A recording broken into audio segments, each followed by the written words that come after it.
And good morning and welcome back. We are live on YouTube. Let's bring in our Falcons group. That's Atlanta Falcons on SI. And what else should we bring in? Let's bring in Scott Kennedy Sports just for the heck of it on Facebook. So we're mixing up the content over there a little bit as we roll into this on a lovely Wednesday morning. Fall. Feels like fall. It's still summer, but it feels like fall. Welcome in, everybody. This is the Falcons Podcast, and welcome back. We haven't been here since Wednesday, so it's been a week. Lots changed in a week, and you know what? We got football in about 4 days, so we are good to go. This is the Falcons Podcast. My name is Scott Kennedy. This guy over here is Nick Kendall. Welcome back, Nick. It's good to see you. How are you doing? Good. Missed you on Monday, but that's glad to hear you are enjoying yourself. And happy anniversary to you and your wife as well. You guys in the chat, if you're joining us, make sure you wish Scott, I don't want to say the years. I don't want to age you or anything. No, it's okay. It's the silver. It's 25. This is like a big one. It's the 25th anniversary. So we did a little trip. Went down to Jamaica. Yeah, man. So spent a couple days down there and really chill diving. It's not really a dive destination. If you want to go on a dive trip, I wouldn't recommend Jamaica. If you want to go chill someplace and have the most friendly people in the world, I'd recommend Jamaica. So good, relaxing place. Not necessarily a dive destination, but definitely a relaxed, gorgeous water, great people place to go. So had a good time down there. But it is time to get down to business, Nick. First off, we do go live every Monday and Wednesday usually. But this time I said last week before we left on Wednesday that we'd probably do a show on Friday. At least I would do a makeup show on Friday. Probably still going to do that. So make sure you hit that subscribe button so you get your alerts when we come on, when we do things kind of off schedule a little bit. But we want to say hello to some folks. That's why we go live. We like having the conversation. A mad scientist who thought he wasn't ever going to have children because it took him so long to have his first is having another. So congratulations, mad scientist. We're happy for you. And I know the chat is as well. Curtis Case, good to see you. CKC says, morning, Nick and Scott and Falcons Nation. That's all, y'all. Dantes is always in here bright and early for us. Som, good to see you over there. Justin Bird, good to see you as well. Sam, great to see you. We made it. It's here. It's game week. Buccaneers. Now, what to expect? You know, it's always exciting. You know, I was really excited for the preseason, and by week 3 of the preseason, I wasn't even watching. Yeah. Like, okay, I've had enough of preseason. They're playing guys who are hopefully trying to just make the roster and not guys we're going to see. So, and this week, we haven't seen much of the offense except in training camp. And then it's looked really good in training camp, including against the Tennessee Titans in their joint practices. But that's what we haven't seen. I don't think we'll see a replay of week 1 last year where it was just weird. We didn't see a replay of week 1 last year for the rest of the season. It's like that offense and the play calling got completely mixed up starting with week 2. But what do you think we can expect? How sharp do you think it can be, knowing that Tampa, kind of like Atlanta, not the strongest defensive team in the world, Nick? I'm expecting a heavy dose of Bijan Robinson. I think they're going to try to lean on him, especially with the right tackle mix-up that's going on with McGarry out for the season, protect Penix as much as they can. They'll be aggressive, but a heavy dose of Bijan Robinson and, of course, Drake London as well. And, yeah, I'm excited to see what Michael Penix looks like entering year 2, first full year as a starter without a weirdness that was last season with Cousins to Penix. He's the man. So excited to see. Hopefully Atlanta's also, I'm excited. We talk about the offense, but really, I mean, it comes down to Penix at the end of the day, but the defense as well. Tampa Bay's been such a good offensive team here. Baker Mayfield's been pretty awesome for them. They've had an awesome offensive line. They just talk about right tackles. They just re-upped Luke Gadecki yesterday as well, who's been one of the better right tackles in football. So, yeah, what does the Falcons defense look like? But offensively, I think I know what I'm expecting. Bijan and Drake London get 70% of the touches. Yeah, that works for me. That's not a bad way to go. And we talked about it, not everybody can have a breakout season. Not everybody can have a career year. So, Nick, and just to repeat on this is, we're going to have a bunch of new viewers as we get closer to the season here like this. If I'm looking right now, who do I think regresses a little bit? I expect Kyle Pitts to have a better year than he did last year. I think Drake London's going to have a better year than he did last year. I think Bijan Robinson's going to have even more than he did last year. And again, that ticker might as well say, as long as everyone stays healthy. Mm-hmm. So who's going to come down a little bit? Right now, for me, it's Darnell Mooney. We haven't seen him in 6 weeks. Mm-hmm. And then, possibly Ray McLeod, because Kyle Pitts is not in competition at tight end with Charlie Warner. He's in competition with the third wide receiver for slot X. So if Darnell's out there, then he's in competition for number 2 wide receiver with Ray McLeod, and all 3 of those guys will get on the field. So right now, Darnell, I think, is probably a little bit behind, and not necessarily thinking, oh yeah, well, he's a lock for 1,000 yards this year. I don't know. I'm not on that bandwagon just yet until we see him out there and healthy. And he just started practicing last week, Nick. Yeah, good call out on Kyle Pitts as well. He's one. I mean, we've said it on this show. If you're watching him for the first time, Lucy with the football every year with Kyle Pitts. It's like, oh, this is finally the year. Whoop, there it goes. So I'm leaning into what I know right now, and that is Bijan Robinson and, of course, Kyle Pitts as well. Bijan getting some early preseason hype as well. I sent it to you the other day, Scott, but Pro Football Was Focus. he number 2? I think he was number 2 on that list. He was number 2. Yep. And they had well, he was number 2 in the rankings, but they had 2 of the 4 people who they asked, their analysts, Dalton Wasserman and Beckett Mesko. Both of them said Bijan would win. And what are we talking about? We're talking about Offensive Player of the Year in the NFL. I think Saquon won that last year, and then did Lamar win MVP last year? Josh Allen did. Okay, Lamar had a monster season. It's like, but he already won MVP twice, and Allen had never won it. So that's and frankly, that happened to Lamar Jackson in college too. He put up pinball numbers as his first year as a starter, and they're like, okay, we've seen all that. We don't need to do that again. And it really was legit. It wasn't just like a system thing. He really is like that. And that happened to Michael Jordan. Michael Jordan could have gotten MVP every single year, and they get fatigued. It's like, let's try and give it to somebody else. So I think, when I say Lamar Jackson, he kind of is just a default MVP. But yes, Bijan Robinson is looked at as right now. PFF has him, and they may have quoted DraftKings actually as a betting favorite, like the number 2 odds on for Offensive Player of the Year this year. It's not a bad shout. Not a bad way to use a number 8 overall pick, is it? If you can get an Offensive Player of the Year. No, not at all. But you do have to take advantage of the window all the same, because he is a running back, and we are entering year 3, no playoffs yet. Mm-hmm. Not the return you want. Not his fault necessarily, but the infrastructure around matters, and taking advantage of that window, because it's not an offensive tackle. It's not a quarterback where, you're talking about year 6, 7. 15 years. Yeah, exactly. It's like you got 4 to 6 years, really, most of the time. So, but you would trade a number 1 pick for 1 season of an offensive MVP. Yeah, you would. Yeah, you would. So again, is the pick good? Yes, it was a good pick. It was a good pick. Well used at number 8. Want to say hello to some more folks in here. Larry, good to see you. Jerry as well. Xavier, X-Man, good to see you. And Austin Austin Freeze. Good to see you. He says, the depth chart was a little confusing to me. Only 2 DLs, wasn't camp mostly 3 or 4. Well, good to look at, but you are missing a little something. Yes, and yes. But it's been 2 the whole summer. So as far as the depth chart has listed a 2-4-5 nickel the entire time. Is it a 3-4? Is it a 4-3? No, it's been the 2-4-5. Only 2 DL, 2 stand-up edge rushers, 2 inside linebackers, and 5 defensive backs. That's not how they've been lining up. So they've been lining up on first downs, 2nd and 5s, etc. They've been lining up with mostly a 3-man front. Sometimes Ryan Nielsen's three linemen with a stand-up edge, so a 3-3 almost, a 3-3-5. And here we go with the Friends episode again. 7, and then they would also go down into a standard 3-4, which is the 2 edge rushers we would see on 3rd and medium, 2nd and medium, with the 2 edges coming in that way. So it's not standard. And a couple of things that we saw Xavier Watts. Raheem said he's going to be the number 1 safety. He's listed number 1.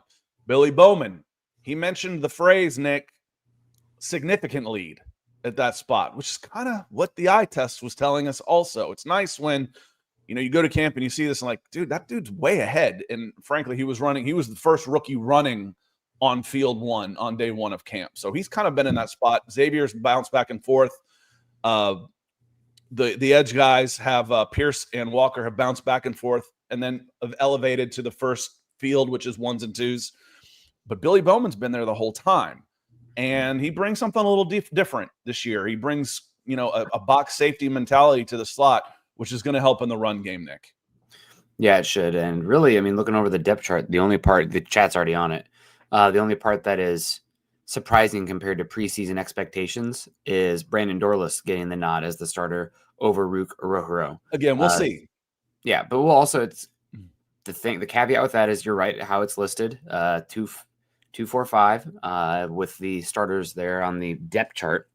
And also the defensive line is the singularly heaviest, most rotated position in football. It could be a 40-40 split between those guys when you heavily rotate them. So again, it is a little bit surprising to see Dorlus listed before, just because I expected Rook to take a step this season.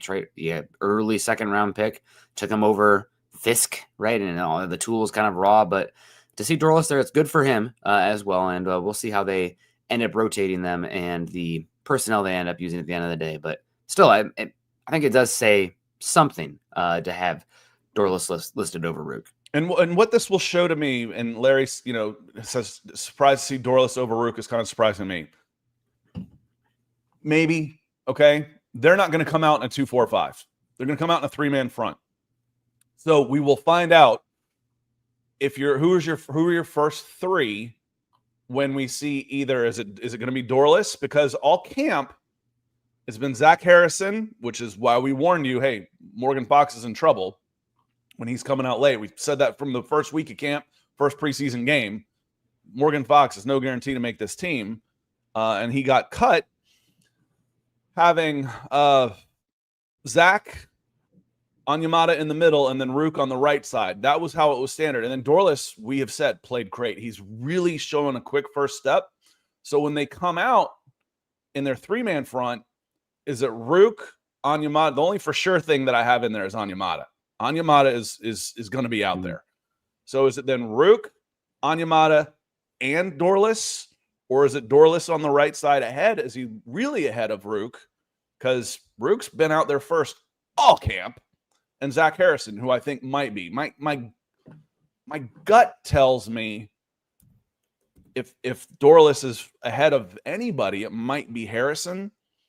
And it'll be Dorlus, who brings a little bit more presence, a little bit more him being used to playing inside. To me, this is a run defense fit. It might be, and on first downs, Dorlus, Onyemata, Rook in their 3-man front is how I might see it. So, and again, at the end of the day, it's going to be about snap counts, and there's going to be a heavy rotation here. Yeah. Yeah, it's, again, heaviest rotated position in all of football. There's going to be ample snaps to be around. I did see Keith Brugman in the chat, and I think it's Keith's birthday today as well. So happy birthday, Keith, to get us off track, but right back on. Happy birthday, 123 Cancun. At first, I thought that was a shot at maybe at the Falcons, or I don't know, like the season's already over. We're looking. I know that's how we talk about it when they're tanking.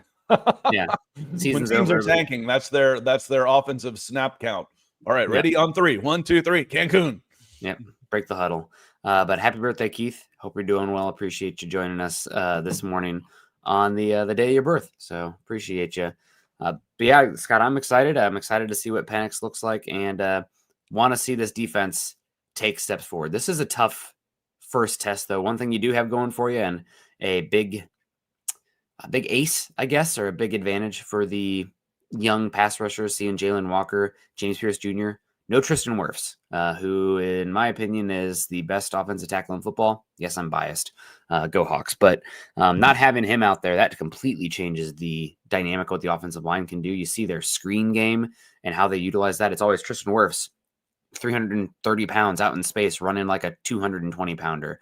So not having Tristan Wirfs out there should be a huge boon for those young pass rushers. And Baker Mayfield, he's tough, but he runs kind of like he's in quicksand sometimes. Like I appreciate he can get out there and move sometimes, but he's not really a scrambler. So having that left tackle out there, maybe we can see these young pass rushers really get their career started. And I'm expecting, I'm going to call out at least 1 sack for James Pierce Jr. in this one. Love to see it. You get one a game, and one a game will make him rookie of the year. Oh, easily. You know, I mean, 17 sacks. You're going to be defensive player of the year. Mm-hmm. Which, who was it in his bold prediction? Was it Louis Riddick?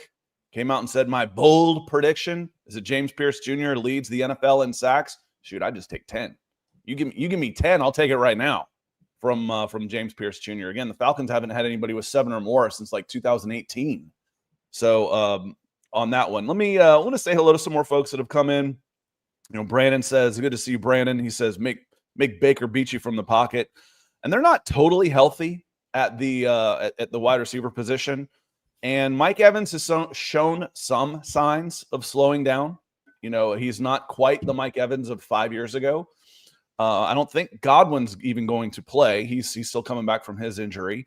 Get to know the rookie. They did sign it. They did draft a number 1. You know, they're making contingency plans for their older wide receivers, and he's good too, Nick. The rookie wide receiver is good. Yeah, he's getting a lot of hype early on. Emeka Egbuka, number 19 overall draft pick in this last class from Ohio State, had been playing second fiddle to Marvin Harrison Jr. as well as Donovan Smith, I think is their super duper freshman that they had there this year. First ever number 1 overall recruit at wide receiver. They have Jeremy Smith. Jeremiah. Okay, yeah, they have that. I haven't watched Ohio State yet. I didn't watch them against Texas, so I was glad to see. I'll root for any team. I'll root against any team that Steve Sarkisian is coaching. It has nothing to do with the Longhorns. It has everything to do with their coach. Yeah. So go we Bucks. know how that goes. Yeah. So Ohio State up to number 1 now. Penn State number 2. Go Big Ten. But that's just me. No, yeah, it's gonna be Egbuka is a real player, and he's a pretty advanced route runner for a rookie as well. So this secondary is gonna get tested. He's a good player. I don't know if he's ever gonna be a superstar player, but he's damn good. So we'll see. And the one thing also you have going for you with the Falcons defense, second year, it's first year for their new offensive coordinator there as well. They've had 3 offensive coordinators in 3 years. They do have a lot of personnel holdover, which will help, but still new scheme again. I don't know if it's every single year is head coach caliber offensive coordinator, because you had Canales, you had oh my gosh, his name's escaping me. The guy who went to Jacksonville, Duval, with the corny press conference. But year 3 now. I think they picked from that Rams tree as well. And we got Jordan Brown coming in saying, who's more of an enforcer, Watts or Helms? I would say Helms is the harder hitter, but what Watts brings is ball skills. Yeah. So that's where it's at. Watts is there for coverage, you know, make no doubt about it. And, you know, what do they do on 3rd and long with Billy Bowman? Is he still on the field? Again, he blitzes a lot. They're going to blitz a lot out of that slot position with Bowman. So if he's out there, doesn't necessarily mean he's in coverage. And, you know, D. Alford made this team, you know, is D your coverage guy? You know, I don't know. We know what we know from last year, but again, I'm not taking everything I saw last year and just moving it forward. Oh, D was terrible last year. Yeah, most of them were terrible last year. That has a lot to do with the position they were put in. But as far as coverage goes, Watts is out there number 1 because he's better in coverage. He's better at taking away the passing game. Helms will get his time. He will get plenty of snaps too. I have no doubt about it. And then Jordan Fuller was brought back, and I should have made a bigger deal out of this. You know, some of the surprises for the guys that were cut was that there were going to be, you know, we did make a big deal of it being an initial 53. It was an initial 53. But who are some of the guys that after they make their injury roster moves could be back? And Jordan Fuller was one of those guys. You know, you look at this like, wait a minute, it doesn't make any sense that they're only going to keep 3 safeties. Well, you know, Billy Bowman played safety. Not in Atlanta, he hasn't. He hasn't taken a snap at safety. They want him at nickel. They want him to be good at nickel. They're not going to just, if there's an injury, they're not counting on him to play safety. Obviously, then, you know, the next day they make their moves and Jordan Fuller's back. Okay. That's what we expected. And I apologize I wasn't on top of that because we should have been. We should have been on top of that. Should have seen that move coming. Yeah. I mean, you never know, especially with those veterans. Sometimes they get spurned and they move away. We do have some news, Scott. on the Falcons front as well. Nothing too crazy, but the Falcons have created $6 million by restructuring the contract of wide receiver Darnell Mooney. So a little bit of news coming out from Field Yates today, a little bit of cap flexibility, moving some money back on the contract. I'm sure that's how it's moved around, but that just came out. Yeah, he was on a 3-year deal. He was in year 2 of a 3-year deal, and he was pretty much a bargain. And, as we explain contracts to y'all, because everybody sees, Kirk Cousins, 4-year, $180 million. No, it's the guaranteed money. It's about how much is guaranteed. And if you're guaranteed $100 million on a 4-year, $180 million contract, it's really a 2-year deal. And Mooney had a 3-year contract, but the money that was guaranteed was only for 2 years. So that was last year and then this year, which means going into the last year of your guaranteed money, you've got some flexibility for the 3rd year, because players don't want to play on the last year of their deal, which is just created for cap purposes, because it ends up being no guaranteed money and it's a week-to-week deal. So they're happy to re-sign. So we saw it happen with Matthews, assuming they're happy where they are. And Mooney should be. Mooney had a good year. We want to see him be healthy. So another $6 million. What does that mean? That means they'll probably try and carry it over for next year. There's not, unless they're making a trade, and nobody's trading starting offensive tackles. They're not. I don't expect a big $6 million signing to come in. It just gives you a little bit more flexibility down the road. Trading deadline, those type of moves. So good, cool news. Thank you, Nick. Yeah, no, good news there, and a investment in Darnell Mooney's 3rd season is what this is. This is what, because you had flexibility and he had the injury stuff coming in last year. Obviously, was a best season since his rookie year, and you mentioned it. He's on a bargain. Now the injury stuff happening right now, it does maybe raise a couple hairs when you hear this news, but this is just a commitment to his 3rd season on the team, unless they added void years. I haven't seen the exact details. Sometimes that happens as well with these contracts, but $6 million added to cap space. I'll be curious. Maybe this is a harbinger for a Drake London deal coming down the tracks as well. We'll keep an eye out. But that did happen, and I don't think they were in trouble financially. So you added some flexibility. We'll see. They were low. Yeah, they were low on cap space. Not in trouble like the Saints used to be till they got their lottery ticket from David Carr. I still can't believe that happened. Yeah. Oh, here's $50 million back for your salary cap. What in the you guys have mismanaged your cap for a decade. It finally catches up to you and your quarterback retires. Holy cow. How lucky could you get? And Big Low says, okay, it looks like we're looking to make a big splash in free agency. And yes, I have no doubt. Again, I've said it before, I'll say it again. It's not the money that has been the problem with Arthur Blank. He's been awesome about spending the money. In fact, the Falcons have like one of the 3 highest salary caps for total commitments in the entire NFL. It's what he spent it on, which is a big change from 40-plus-year-old Falcons fans who had to grow up with the Smiths. And this is why when people say, well, what about a comp pick for this, a comp pick for that? Now, Arthur Blank spends too much money for the Falcons to really be a comp pick player. They're going to play in free agency. They're going to, and they'll get about $30 million back from Kirk Cousins. Kirk Cousins will still have, I think it's 20 actually, unless a trade is made sometime during the year. They'll get about $25 million back from Kirk Cousins and carry a $30 million dead cap hit instead of 20. But he was scheduled to have a $55 million cap hit next year. Again, it was a 2-year deal with some dead money in year 3. And they can split that across 2 years. Mm-hmm. So they'll save about 30 something million next year, carry over 6 to next year. And then you can actually lower Drake London's cap hit with a big extension also. So it's good news. Good news. I like having, and it was probably a decent deal, Nick, as far as Mooney goes, because he was a bargain at $14 million for a 1,000-yard receiver. That's a bargain these days.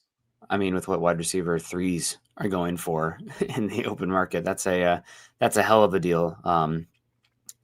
Honestly, it could be with his injury. I don't think it's the move, but it could be an extension for Mooney as well, coming down the tracks, create that money. But I think my eyes are on Drake London for this one. I think if the money goes anywhere, let's get it done. That'd be great news. Reward him before you even play the season. You're excited. He's only going to get more expensive.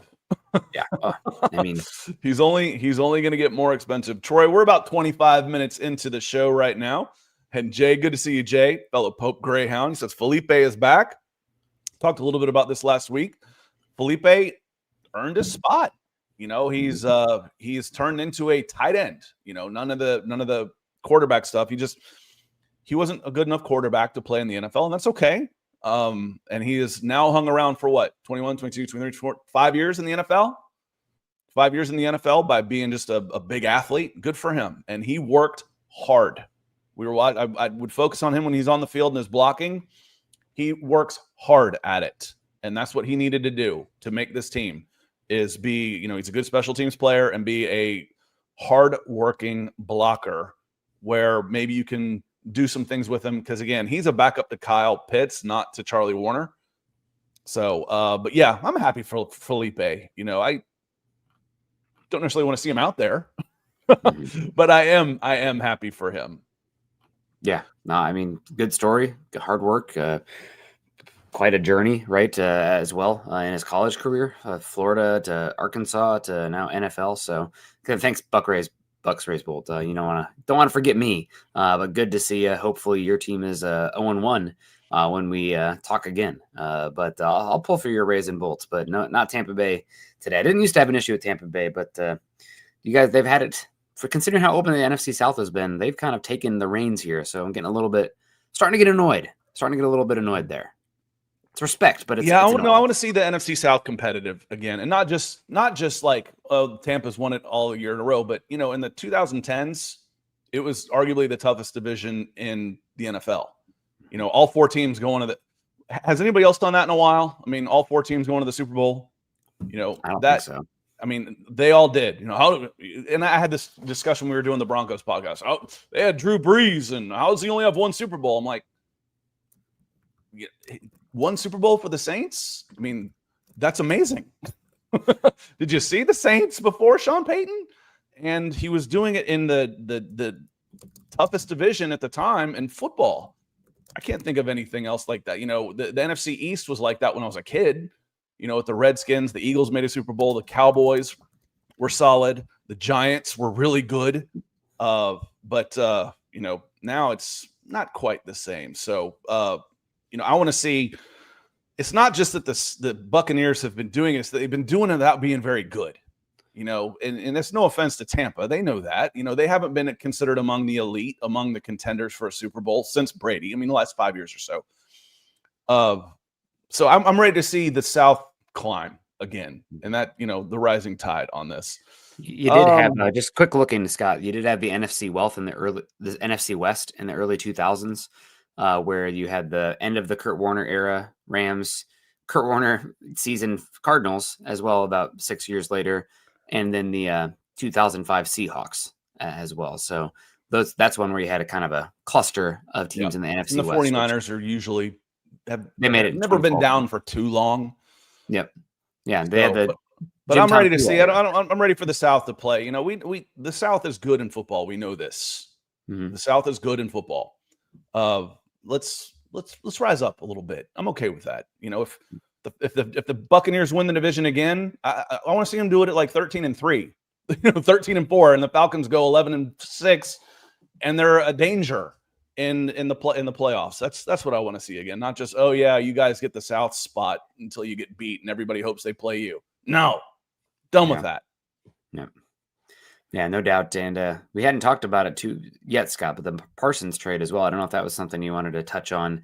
I don't know if you can find the clip, but before the draft, we're talking about trading for Parsons and everything there. And it's like, oh, he's the most valuable non-quarterback in football, without a doubt. I mean, his age, his ability on the field, the position he plays. Maybe we can make an argument for Jamar Chase, Justin Jefferson, but I'm kind of now reaching the point where 33 years old, I'm dabbling in the old head game. So I'm not fully like an offensive tackle number one, highest paid behind the quarterback, but pass rusher for sure. And I think Green Bay got a heck of a deal. Honestly, I mean, they had to pay him, so it's a little different, but only giving up 2 firsts and a 30-plus-year-old defensive tackle is heck of a deal for the Packers. And then the money thing, and we talked about that a bit before it happened. Why would this make sense? What would it cost, and would it make sense? And I discussed that. The 2026, 2027. If you said in April, the Falcons just traded for Micah Parsons for a 2026, a 2027, 2 future picks, and a young player and Brandon Dorless, you'd be like, okay, that's interesting. It's expensive, but it's going to cost a lot, on that as well. But then once you put names to players, it becomes harder to do because now you've got an emotional attachment to that guy. So if you change out that 2026 with James Pierce Jr. and you say, we're going to send James Pierce Jr., Brandon Dorless, and a 2027 first to the Cowboys for Micah Parsons. Oh, and by the way, you're also going to have to go $200 million of guaranteed money. And that's too much for me into one player. I don't like doing that with a quarterback half the time, Nick, unless they're a bona fide top 5 guy. 20% of your salary cap into one guy. I'm more conservative than that. As much as we like Micah Parsons, we knew someone would pay it. I want more players out there. I want to hedge my bets against an injury or against a fall off, against anything. That's too much for one player for me that is a non-quarterback. And frankly, it's too much for me a lot of times for a quarterback. I think I would do it if I was in the Packers circumstances, or if I was like Falcons right now. I'm one player away. If I think I'm one player away, what the Rams did, a couple of years ago, I'm okay. Yeah, okay. But that's not again, to your point, and go ahead and finish it. I was just going to say, I don't think the Falcons are there right now. You have enough questions defensively. Does he completely change the identity of your defense? Yes, without a doubt. You're hoping James Pierce can be that guy. But again, we talked about it. Parsons, the most valuable non-quarterback in football. And they showed that with the picks and the contract following it. So I don't think the Falcons are in that position right now.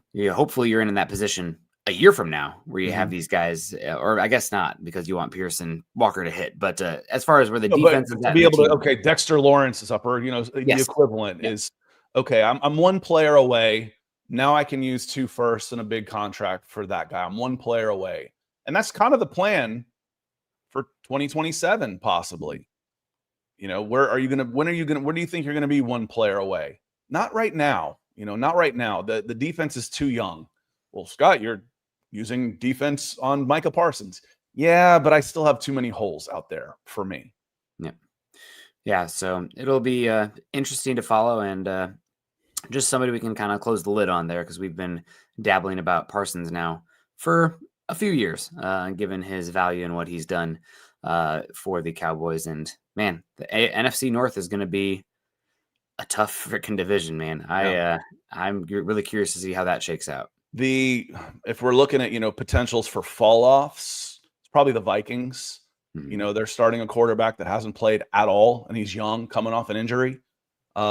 That would probably be the fall off there. The Lions lost their entire staff. Also, like they had huge. Yeah, and the Lions lose. How much does coaching matter? Yeah, exactly. Now, granted, they did have probably the worst injury luck in football last season on the defensive side of the football, but also were we fully buying Jared Goff as this, top 10 quarterback or top 8? I mean, he's been pretty good the last 2 seasons out there. And granted, that playoff game was a stinker, but that happens. Yeah, one game, anything can happen. So we'll be curious, but I know we do have to wrap up here relatively soon. We probably do need to talk some Buccaneers. Nothing crazy about the depth chart, but excited for this Buccaneers game. And really, just such a big test for the defense. The thing that scares me, you mentioned with the injuries of the wide receiver and everything, but it's not even, just wide receiver. They got Cade Otton as well, who's been awesome. They've been saying that Cade's out is what I've been hearing. Cade is out. Okay. I haven't been looking, I plan on doing my, let's do a deep dive on Friday. Yeah. So, and again, I've been out of town for 5 days. I don't know the Buccaneers depth chart up and down, but there's been a lot of talk in here about about Cade Otton being out as well. Yeah, he's dealing with a hamstring injury, fresh leg injury, as well on top of the hamstring injury. So maybe he will not be as much of a a factor in this one. I mean, if you remember last season after Godwin went down, he really stepped up, and he's a pretty darn good, beyond serviceable pass catching tight end. So I guess really it might be the Igbuka show in this one at the end of the day with the running backs as well. The one thing you will say is Baker he'll hit some of the best throws you've ever seen week to week, but he'll also throw up a few WTF are you doing throws as well. So you got to take advantage. Those opportunities will come. Are they going to be the one where your defensive back shows why they're a defensive back and not a wide receiver, and it bounces off their hands? Or are you going to take advantage of the opportunity? So, those moments happen every single game. You got to take advantage. Andre makes a good point, and then again, this is when you are having success. It's like almost like a plug and play. The system is good, so McCarthy's going to be good. Mm-hmm. You're not quite as sure. There's not quite as much of a track record with the Falcons, obviously. But Andre says, I love how they praise McCarthy, and he hasn't played. But Shoot Down Penix says he hasn't played enough. Yeah, it's a little bit of a double standard, so to speak. But we're kind of familiar with that, and a lot of that has to do with what did the Vikings finish last year? 14-3. Something crazy. Yeah, I mean, and then that's part of it. And Sam Darnold all of a sudden, looks amazing. Well, do you like McCarthy better than Darnold? Probably, So that's part of it. It's like, well, if we can do this with this guy, well, this guy should be even better. But we'll see. It is still a big unknown. So I'm with you on this. Question coming here, Mr. Big Management on YouTube. He says, "Good morning, fellas. I'm definitely interested in our defensive unit this year. What do you think about it? I think it will be improved. Again, how much we'll see. It really has nowhere to go but up from last year. Even if you're giving up more big plays and more points, at least you're getting the ball back to your offense, and you're not seeing your offense sitting on the sideline for 11, 12 minutes at a time while your defense can't get the team off the field as they methodically just drive down the field in little chucks, death by 1,000 cuts, because you're too scared to attack. You're playing, you're on your bicycle going backwards. Your safeties are 15 yards off the ball. Your linebackers are in a ton of space. Your cornerbacks are on 10-yard cushions on everything. And it's just 2nd and 2, 1st and 10, 2nd and 2, 3rd and 1, 1st and 10, just methodically going down. I don't think we're going to see that not every time. There'll still be drives like that, of course, but I expect this to be a much more attacking unit. And I think it will improve in the stats that matter. Again, if I give up more points, but I'm giving up less points per drive, I've improved. Well, if I'm giving up more yardage, but I'm giving up less yards per drive, I have improved. So 3rd down efficiency, points per drive, yards per drive, those are the efficiency metrics. I expect those to improve. I expect them to give up a few more big plays because I think they'll take more risks. Thank God. I want them to take more risks because last year they didn't take risks until the team finally just said they gave up. The team had checked out last month of the season on defense, and that's when the 30 points started coming up on these guys. So more aggressive, more turnovers, more sacks, probably more big plays against. All right, should be more fun to watch. Yeah, explosives are a killer at the end of the day, but it's always that's why football's the perfect game. It's always such a delicate balance.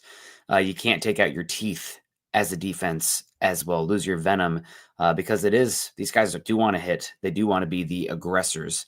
I think there is a fine balance still that you can hit. I mean, we've kind of seen it with Vic Fangio, where the coverage itself, you have bodies, but they're aggressive in their areas, and we'll see winning with 4 with the rushers. I mean, we can talk all day, Scott. The key is, can you get pressure with 4 and cover with 7? If you can do that as a defense, you're going to be pretty good. But Andre comes in. He says linebacker is a big unknown this year outside of Ellis. Yeah, I mean, you got Divine Diablo. I don't know if he's necessarily an unknown, but I think the upside is limited. Last season was unknown without much upside, especially once Troy Anderson kind of was lost to the ages. It seems like that's the direction we're heading right now. But I wouldn't necessarily say Divine Diablo is an unknown. It's just he's not overly exciting. It feels like he's a stopgap kind of guy, which, to be fair to the linebacker position in general across the league, that feels like it's 80% of the linebackers. They're kind of like tight ends right now, Scott. There's a few superstars, but a lot of them are just like, oh, that guy. I guess so, in and out. Yeah, I'd have to look. They're paying him like, they gave him a good contract. But again, for me, The improvement is how good is Devon Diablo going to be? I'm not sure, but he's going to be better than Landman and Bertrand were last year. I'll bet a lot of money on that. Again, assuming he's healthy. The sticker might as well say down here, all of this goes out the window depending on health. It's all contingent on these guys staying healthy. Injuries change everything. Yep. So Devon Diablo is better than what they were able to put on the field for 13 games last year. I have no doubt about that. And on top of that, they're going to be closer to the line of scrimmage. You know, they're not going to be asked to be in so much space. I don't want to see Devon Diablo chasing a slot receiver across 40 yards on a drag route. You know, I don't want to see Leonard Floyd trying to cover a wheel down the field. And again, all coverages are not created equally, right? So it's not that, oh, well, Matt Judon was dropped into coverage X amount of times. Well, he did it that many times in Buffalo. Taking 3 steps back and covering a zone is a lot different than chasing a running back on a wheel route 40 yards down the field. And that's what we saw the guys doing way too often. So, Andre, I think the linebacker position has been improved. How much? And this kind of goes into, for me, the key to the season. I think this is going to be a top 10 offense. They were number 6 in total yards last year. They were about 13th in points because they were about 13th in red zone efficiency. If they can be a little bit more efficient in the red zone, that becomes the yards turn into points. On top of that, the kicking game will be better this year. They can turn some of those yards into points and move into a top 10 type of offense. Go from a bottom 3 unit in defense to even just bad. You know, if they're up to 25th in the metrics that count, this is a playoff team. I think they're a playoff team. So that's kind of what I'm expecting. And what I'm really expecting is more enjoyable football. I was so angry watching Jimmy Lake's defense last year because it was so predictably ineffective. It just, you can't play defense like that in the NFL. You cannot. And it was so predictable. And it just made me just mad. Part of it's just jealousy. Like, how much does this guy make in a year to make decisions like this? Give me half of that, and I'll make this defense better. So I have no doubt that Jeff Ulbrich is going to improve this defense. Yeah, you've invested in the defense too, to the point where, again, I'm still players over coaches at the end of the day. Players are the ones on the field making the play. Great players make great coaches. Coaching does matter, though. But I'm excited to see what they can do and just be a little bit more aggressive. And I just think there's a different energy to the team as well. There's a little bit of weirdness last year with Kirk Cousins coming in and using Penix afterwards, first year with Raheem Morris. This year it feels like there's a little bit more congruency, I think is the word I want to use, direction for everybody and an identity. So we'll see what happens with this team. Obviously, I don't think too many people, from what I've seen, Scott, most people are still picking the Buccaneers to win the division. The Falcons are kind of like I guess we'll see a lot of new pieces, new coaching staff on the defensive side. And what does Penix actually do this season? But because of those unknowns, the air bars are quite wide. So it could, turn into flames and crash and burn, but it also could be exciting. Penix is an MVP caliber quarterback. The defense takes a step forward to top 12 and you're pushing 12 wins. So it could go either way. ESPN or NFL, I don't remember which, did a best and worst case scenarios. And the biggest spread, it was a tie with like 4 teams, but the biggest spread between floor and ceiling, the Falcons were in it, it was like the ceiling 12-5. And it was like a 6 or 7 game spread with the floor being this. So again, it's a volatile team, where we come down to the pieces are in place. We're a little worried about right tackle, but again, Charlie Warner is going to be in the hip pocket of Eli Wilkinson like we expect. And hopefully that shouldn't affect the running game as much. And you'll have to do some things, going in. It's not like you're losing your right tackle mid game and all of a sudden, get in there. You can game plan around protecting your right tackle a little bit. You had to anyway with McGarry, so that's not a huge change. But yeah, I'd pick the Buccaneers right now until we see otherwise. You got to change my mind out there, and you don't do that in the offseason unless, something crazy happens like a quarterback retires or that. But week 1 is not going to determine this season. You can go 2-0 against the Buccaneers and still not make the playoffs, right? Yep. But it would be nice to get off to a good start and get a win, get this team jacked up and get some momentum because the early part of the schedule is tough. Yeah. hopefully hit the ground running. Volatile team, like we talked about. Brandon Wiggins says since Brady left, the Bucs have been average in a bad division. Still true today. Yeah, I agree. Yeah, Been a I little think bit better they've than been slightly average, above. but they Yeah. haven't been contenders. No. There hasn't been a contender coming out of the South since Brady left the Buccaneers, which is, we talked about that early. And let's see, 100 realists coming in just to reiterate that there was some moves this morning. Darnell Mooney did get a contract restructure, which frees up $6 million in salary cap, gives the team some flexibility, and if they don't use it, they can carry that over till next year. So that is anytime you can clear up some space like that is a good time. So even if you don't use it today, you can use it tomorrow. So that's a good, and frankly, it guarantees Mooney next year, because as we've said, wide receiver is a sneaky need for this team. Ray's on the last year of his deal. I don't think he's redone anything yet. He was so cheap. And then Mooney was in the last year of his guaranteed money, which means if he was flexible moving forward, this locks him up for another year. This means, like Matthews, like McGarry, those deals, it locks him up to 2026, no matter what the back end of the contract says. Yep. Yeah, you're just putting that money in. It's like we always talk about it, Scott. When these contracts are signed, it's a 2-year deal with a 3rd-year option. They exercise the option, create a little bit of immediate cap space, and hopefully Mooney can get healthy and show what he showed last season. Alfred Hughes, we're going to run the same pitiful 2-4-5 we ran last year, because that's what Raheem wants to run. Slight upgrade at a couple positions, but overall don't expect much of an improvement. We'll see, man. I mean, you're definitely, I understand the opinion and perspective of being cynical and prove me wrong in that. That's how I feel right now about my freaking Iowa Hawkeyes quarterback situation. They won a football game with their starting quarterback who they paid good money for, with 44 passing yards against one of the worst FCS teams in football. God bless. Here we go again. So I understand the cynicism, Alfred. I will say last season, the Falcons switched it up to better results. So I'm hoping that it's not a regression to the early Falcons defense last season. You got Ulbrich in here as well, who's definitely got some skins on the wall, and you upgraded the talent. So I'm not expecting a top 5 defense this season by any means, but I'm expecting them to be more aggressive, more exciting players up front, more one-on-one winners in the pass rush situation, and finish somewhere between the let's say 18th to 11th best defense in football. And Alfred Hughes and fellas, play nice in the chat, please. We don't need this. Play nice in the chat. You guys have both been around a long time. Bucks you don't get to talk back. Just you're in another chat. Bucks raise bolts. Take it, but everybody play nice here. Alfred, I don't know if you know, because everybody's looking at, okay, here's the first depth chart leading into the first game. That's really when I started paying attention. The depth chart has been listed as a 2-4-5 all summer long. So this is their 3rd or 4th iteration of it. The first time they may have had to do it, an unofficial depth chart, was probably before the first preseason game. So 1, 2, 3, 4. This is probably the 4th iteration of this. And it's been listed as a 2-4-5 the whole time.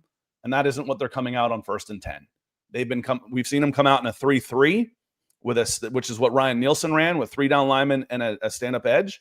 We've seen them come out in a 3-4 with the 2 stand-up outside linebackers, edge rushers. So the 2-4-5 is going to be involved in passing situations, not on 3rd and 1, not on 2nd and 1, not on 1st and 10 most of the time. I saw it happen one time, Alfred, and it was in the 2nd preseason game.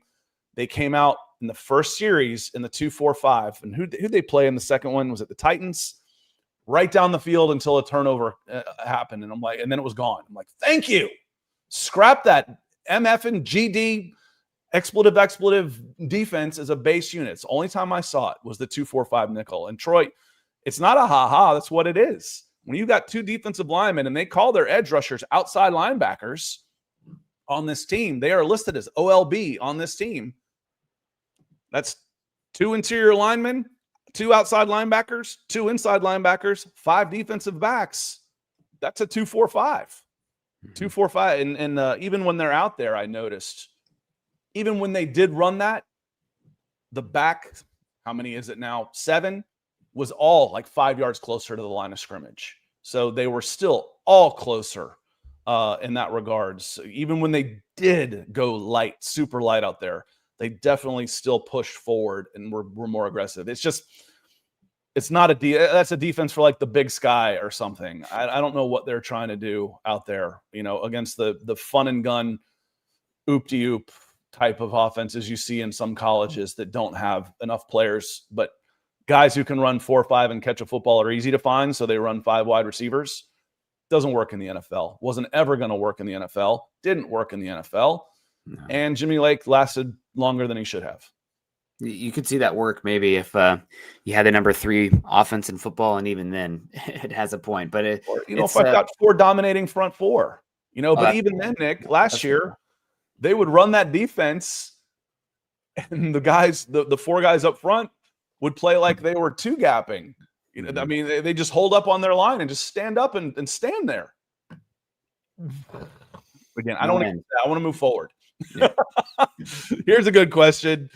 Let me see here. Who leads the team in sacks? Someone just asked that. Jay. Good to see you, Jay. Who leads the team in sacks? That is an excellent question. I'm going to say Leonard Floyd. I'll go with James Pierce Jr. I think he's going to be the opportunity to just pin his ears back and take advantage of those ones. I think he's the most talented of the true pass rushers up front. He might not have the most opportunity as far as snaps, but I think he's going to have the most quality opportunities, right? It's kind of like, I'm trying to think of a synonym for it, but I think he's going to have the most quality opportunities out there. So I'll go James Pierce Jr. And what's nice is there's options, because I was on vacation, people are talking sports this time of year. What do you think? I was like, well, they've got a lot of questions, but as we said before, they have multiple answers. They didn't just put all their eggs in Jalen Walker. They went out and got Leonard Floyd, and they got James Pierce Jr. too. So one of those guys should come good, right? They didn't just go with one safety. They signed a couple. They got Xavier Watts and someone familiar with the system, and Jordan Fuller. They went with a couple of options. They brought in 3 people to compete at nickel. Okay, that's good. Can they solve everything? Not yet. They still need another corner and offensive tackle. Going to need another wide receiver here soon. But they have answers out there, so we will see. On that note, I think I missed this one, Matt. I apologize. Thank you for the super chat, Matt. He says, hey, guys, will you consider our season a loss if we don't win the division? I believe we will win. Go Falcons. Love the show. No, I wouldn't. Absolutely not. And I talked about this.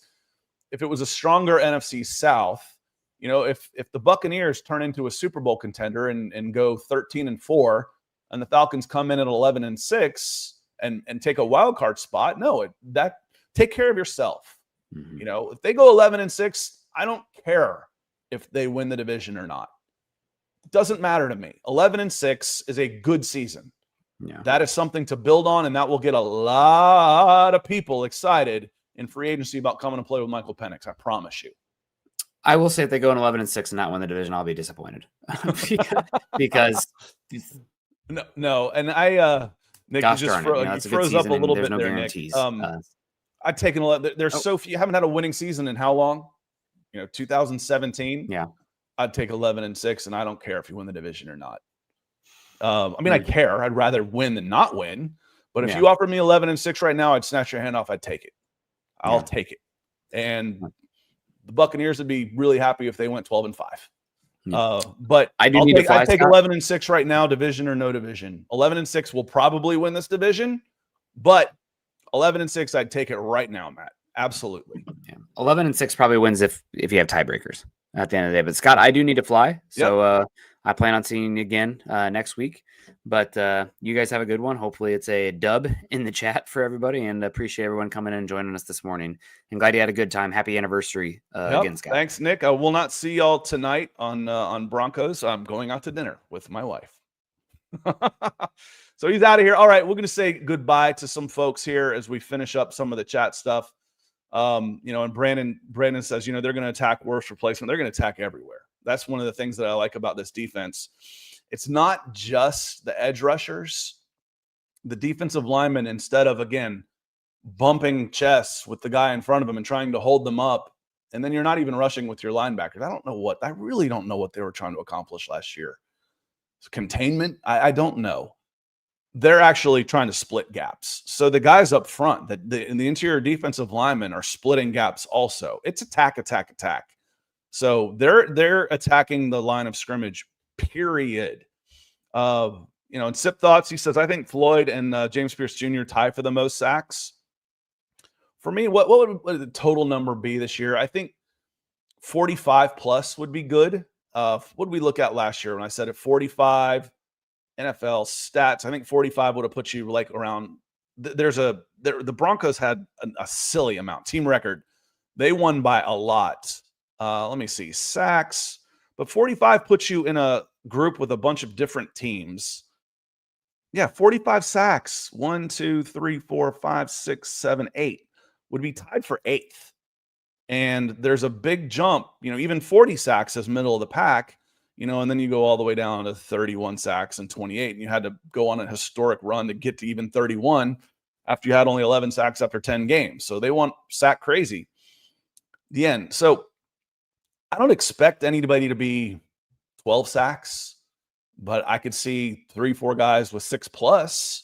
And then you start chipping in from Bowman. You start chipping in from Dorless. Rook gets 3 or 4. Onyemata gets 3 or 4. And that starts adding up. And you start hitting that 45 to 50 range. It's going to be a different defense. So I absolutely expect this team to attack.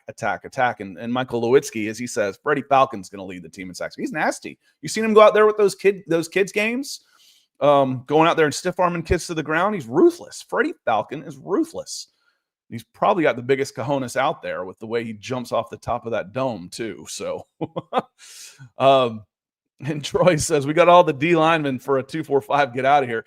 Well, Troy, they kept 9 defensive linemen last year and ran a 2.45. So you never know, but I think we've got a little bit more competency in the room. And it seems like there's more communication, so to speak, with the coaching staff and personnel on who to keep and who not to. Mactown Dirty, thank you. Certainly appreciate it. 25 means I'm old. I'm old means I've spent half my life with one person. And it feels that way. 51 sacks, 3 a game from Michael Lewitzki. 51 last year would have been 4th. So last year, the Broncos had 63 sacks. The Ravens were 2nd at 54. Dallas Cowboys and Micah Parsons were at 52. The Houston Texans were at 49. The Vikings and their attack defense was 49th. And the Chargers, 49th. They had 49. The Chargers had 46. The Buccaneers had 46. The Packers had 45. And the Giants were actually leading the league in sacks for a long time and then fell off. I think they had some injuries in there. They finished with 45, and the Seahawks had 45. That'd be a good group to be in for sure. Let me see. Bucks Race Bolt says, is somebody getting double team Mike Evans? You want to roll some safety help over there for sure. But, we've got 2 pretty good safeties out there to keep an eye on the outside receivers. You want to try and free him up. But I think you're not going to see as much space against the Falcons defense in the middle of the field in the box, between the hashes or between the hash marks out to 10 yards. There was 1 or 2 guys in that whole area last year, and it was either Ellis or JD Bertrand or Nate Landman. That's not going to happen this year. There's not going to be nearly as much space to operate. So we'll see. There's going to be some communication errors. There's going to be some early growing pains on this defense. There's a lot. I mean, look, as we go through this, I'm going to go through who they list. I'll go through who I think it's going to be, but also who they list here. Edge, Leonard Floyd, new face. DL, Brandon Dorless, new starter. Ruka Rojo, new starter. Arnold Ebiketie, listed number 1, new starter. Caden returning. Divine Diablo, new starter. AJ returning. Jesse's returning. Xavier Watts, new starter. Cornerback Mike Hughes returning. And then nickel Billy Bowman, new starter. So how many is that? 7? 7 new starters on this defense out of a rotation of 12 or so. There's going to be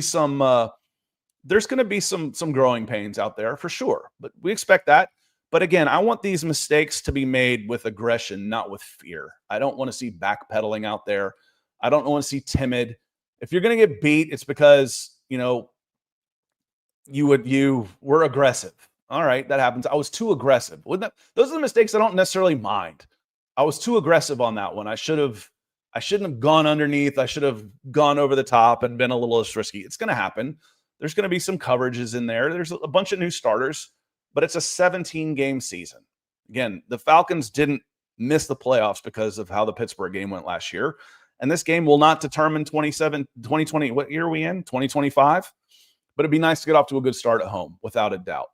I think we're just about done here. Maggie, good to see you. Thank you for being here. And Psalm says, will I be here? Will I be there on Sunday? No, I don't typically go to the games. I work during the games, and I can't really dedicate an entire day to one team for me. So I'll have the game on while I'm working. I'll watch it, and then we'll be here Monday morning for everything. But I'm not going to be there. But I've got one of my writers is going to be there, and we'll be covering it for sure on FalconsSI.com. Definitely. Dan Man says, go ahead and let's let Egbuka catch a pass over the middle with DeMarco there. Let's see what happens. So we will see on that. And Lewitzki's been around here for a while. I've been a Falcons fan for a long time. Yeah, there's I commend Falcons fans for sure. You know, it's definitely not a fair weather bunch on that one. But I'm going to get out of here. Special thank you to Matt for coming in with a super chat. Welcome back, everybody. It's good to be back here with you. I will be back. I'm planning on doing a show on Friday, so make sure you've got the your notifications turned on. We'll preview, see what happens between now and then. If there's something to talk about, there probably will be. We'll stop in and at least say hey on Friday, and then Garrett will be back tomorrow night. So he'll do his show at 6:00 on Thursday. So we do 4 shows a week now on that one, and that's all I got for y'all. Y'all have a great rest of your day. It is gorgeous out there. You know, the weather is absolutely perfect, and, you know, maybe it's just going to stay cool. Maybe it's just going to be a mild end of the summer because it is a gorgeous day, gorgeous weekend in Atlanta for some football. I hope you enjoyed your college football weekend. I know I did. Y'all have a great rest of your day. We'll see you next time.